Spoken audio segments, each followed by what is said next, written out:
Mama hasn't eaten and she's collapsed. I received an urgent SOS from my 6-year-old granddaughter, who lives with my daughter and her husband. Her desperate call left me stunned. Mama had shared her own food with me, so she hadn't eaten anything herself. Grandma, come quick. Help. My granddaughter's message was frantic, saying that my daughter could only moan weakly and seemed barely able to speak. I grabbed my car keys, praying for my daughter's safety, and rushed out of the house. What I found when I arrived was beyond anything I had prepared for. My name is Wendy, and I'm a 65-year-old housewife. Since my husband, who was 5 years older than me, passed away 2 years ago, I've been living alone in our now overly spacious home. Thanks to an inheritance from him and my own savings from working until I turned 60, I have no financial worries. My only daughter, Holly, is married and lives about an hour away with her husband. The highlights of my life are their occasional visits, especially when they bring my granddaughter, Lynn.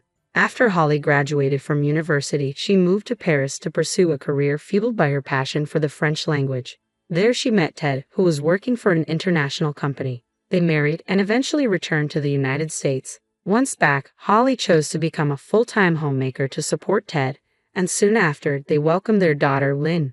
Ted graduated from a prestigious university and now works for a leading tire company, which gives him an elite status, though he has faced many challenges along the way.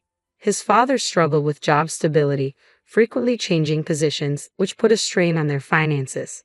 Ted's mother worked part-time but didn't contribute significantly to the household income. Holly mentioned this hesitantly, suggesting that Ted's parents had unconventional approaches to work. Despite this, Ted was determined to improve his circumstances. He pursued his education with dedication, earning scholarships and working part-time to support himself. His hard work has earned him Holly's deep respect.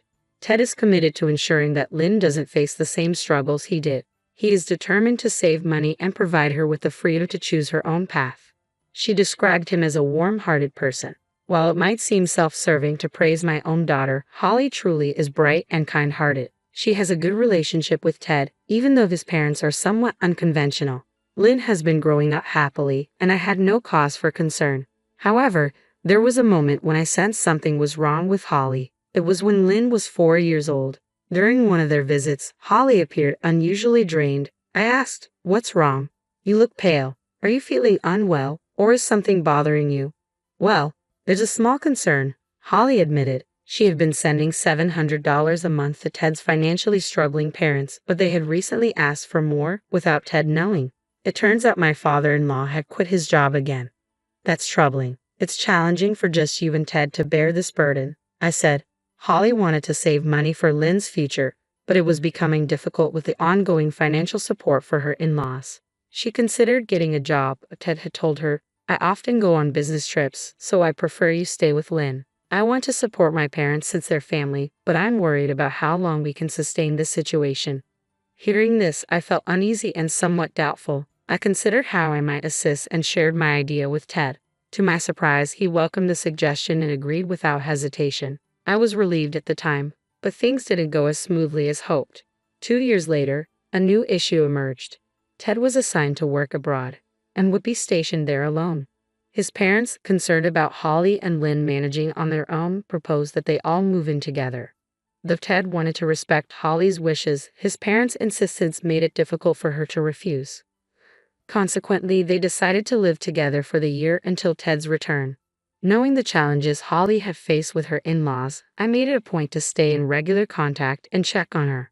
"It's okay. My father-in-law's new job seems to have a good environment. It might work out this time, and since Ted helped him find it, that's a positive sign." Despite her reassurance, a mother's intuition, or whatever you might call it, told me that something was off with Holly's tone. Then communication from her abruptly ceased.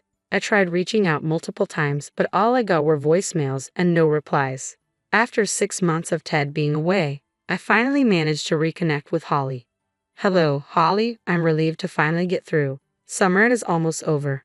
How are you doing?" "I'm fine. I was hoping you and Lynn would visit during the summer vacation." "Mom, I'm sorry. We've been really busy. I need to go now. I'll talk to you later." Wait, but before I could say more, the call abruptly ended. Holly's voice had sounded noticeably less upbeat. "What's going on, Holly? I haven't seen you in over 6 months. Are you both really okay?" My anxiety grew. and I realized I couldn't wait any longer. Just then, an unexpected call came through from Holly's phone. Mom doesn't have any food and she's collapsed. The distressed voice of my granddaughter, Lynn, came through the line. Lynn, what's happening? I asked urgently. Mom gave her food to me, so she hasn't eaten anything. Grandma, please come help us. From the tearful voice on the phone, I could tell Holly was exhausted and struggling to communicate. Are there any adults around, like Grandpa or Grandma? If they find out I called, I'll be in trouble, Lynn said. That's when I recalled what Holly had mentioned. She had taught Lynn how to use her cell phone and delete the call history, so Lynn could expose the situation to Holly's in-laws if needed. Hold on, I'm on my way, I said, telling Lynn to stay somewhere safe. I quickly drove to the in-laws' house, my heart racing. Holly, I'm coming. As I drove, tears streamed down my face. I was filled with guilt for not realizing the situation sooner and seething with anger toward Holly's in-laws. What have they done to my precious daughter and granddaughter? I'll never forgive them. Fueled by my anger, I pressed the accelerator harder. When I arrived at the in-laws' house, I rang the doorbell, but there was no immediate response. After repeatedly pressing the button, a voice finally answered. Why are you ringing so much? Who is it? I'm Holly's mother. What? You didn't give any notice. Why are you here? It was clear Holly's father-in-law was surprised and hesitant to come to the door. I'm sorry for the unexpected visit, but I need to see Holly. May I come in? No. Holly and Lynn aren't here. Go home. I know they're here. Is there another reason you're not letting me in? Enough. Don't come back. Just then, a deep voice resonated from behind me. Before I could react, a man appeared in front of me. That voice, could it be? I heard sounds of movement from inside the house, and the front door opened to reveal a stunned father-in-law. Boss, what are you doing here? The man was the CEO of the company where Holly's father-in-law worked. After learning about the in-laws' financial demands from Holly, I had taken action discreetly. Without informing Holly, I reached out to Ted and introduced him to a company run by an old friend of mine. I wanted Holly's father-in-law to find employment there and achieve financial independence. The CEO, understating my requests, hired him under favorable conditions. To avoid any gratitude, I kept my connection with the CEO confidential, asking both Ted and the CEO to do the same. Sensing something was wrong after the earlier call, I contacted the CEO, and we rushed over together. The CEO said, I'm here to speak with you. Let me in, and walked into the in-laws' home. The father-in-law stood there, stunned and speechless, as I tried to follow. Holly's mother-in-law emerged from a room and blocked my path. You have no right to come in. The CEO quickly countered, No, she's with me. The in-laws appeared visibly shaken and terrified. Grandma, over here. Help Mommy, Lynn's voice called out urgently. At that moment, Lynn rushed over and tugged at my hand. Lynn, you become so skinny. I noticed that my granddaughter looked much more gaunt than the last time I had seen her. Before I could voice my concern, Lynn urgently guided me towards the back of the house, leading me to a storage room under the stairs. Holly, in a place like this? I quickly opened the door and gasped in shock and sorrow. There inside the dimly lit room was my emaciated daughter Holly. Mom, Holly murmured with drowsy eyes and tears streaming down her face. I gripped her frail hand tightly. I'm so relieved you're okay. Lynn told me you'd collapsed. We need to get you to a doctor right away. As I gently tried to lift Holly, the CEO stepped in to help. She doesn't need to see a doctor. Given her condition, are you really sure about that? We haven't done anything wrong, I responded, concerned. Liars, Mom always worked hard while you both just relaxed. You only gave her a small amount of food, and she even gave her own portion to me. From a recent call with my granddaughter, I learned that since moving in together, Holly had been forced to handle all the household chores from morning till night, like a servant. Despite Holly's efforts to please what she thought were her beloved husband's parents, they criticized her relentlessly. They complained about her cooking, her cleaning, and her parenting. They punished her by cutting back her meals and would say, if you can't do things properly, you belong in the storeroom. They even confiscated her mobile phone, purse, and bank book. Whenever she protested, they threatened to harm Lynn. I was horrified to discover this. Holly was enduring this abuse with her already limited food further reduced, all for Lynn's sake. Overwhelmed by constant unjust criticism and suffering from physical and mental exhaustion, Holly was unable to think clearly. Why are you acting like the victim? We only scolded her a little. This is a serious matter. She could be in a life-threatening condition. I intend to get a medical report. Don't exaggerate. Stay out of our family matters. It's a new. Holly is my cherished daughter, and so is Lynn. I can forgive you for what you've done to them. At that moment, Holly, clearly exhausted, suddenly broke down in tears. Mom, please stop. I'm afraid Ted will hate me. Holly, did he say something to you? He said he'd leave me and stop providing financial support. That's strange. I just spoke with Ted, and he mentioned that he's been sending $3,500 every month. At this revelation, the defiant expressions of my in-laws shifted to visible anxiety. It looks like you've been keeping the money Ted sent Holly for yourselves. You've been deceiving everyone. Does this mean the rumor about Ted having another girlfriend is also false? How could you drive Holly to this point? I will never forgive you for this. At that moment, the sound of the ambulance sirens approached, and the CEO went outside to direct the paramedics. As soon as he was out of sight, my father-in-law's demeanor shifted dramatically, and he gave me a cold, piercing stare.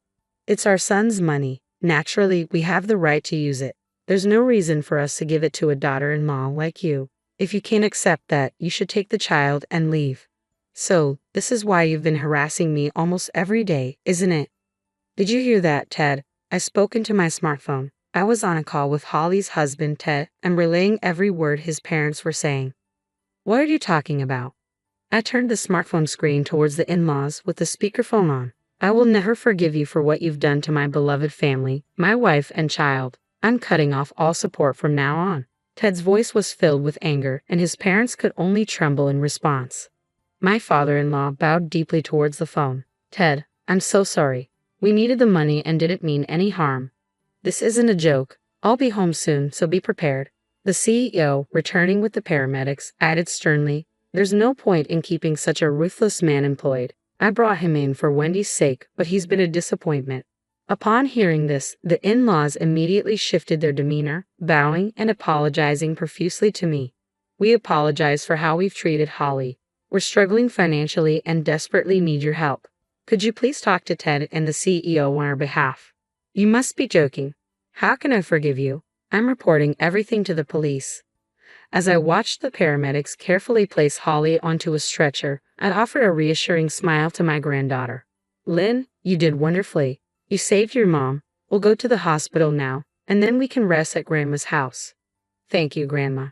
At the hospital, both my daughter and granddaughter were diagnosed with malnutrition. Lynn was discharged the same day, but Holly, deeply traumatized, needed to be hospitalized for further treatment. Ted returned briefly to be with his wife and daughter, and his presence helped restore Lynn's smile and brought signs of recovery to Holly. I felt a profound sense of relief. As for the in-laws, they faced legal consequences after a thorough police investigation. The CEO had recorded their actions, which confirmed severe abuse. Since their home was rented, they were evicted, and a claim for $47,000 was filed, $30,000 for embezzlement, and $17,000 for damages. Thanks to my connections with the CEO and reliable childhood friends, the in-laws will be required to repay the amount by working at a specific factory after their prison term. For now, the three of us are enjoying a peaceful time together, eagerly awaiting Ted's return. Once he's back, we plan to move in together at my place. I'm looking forward to a brighter future, supporting my daughter and son-in-law, and cherishing the joyful moments with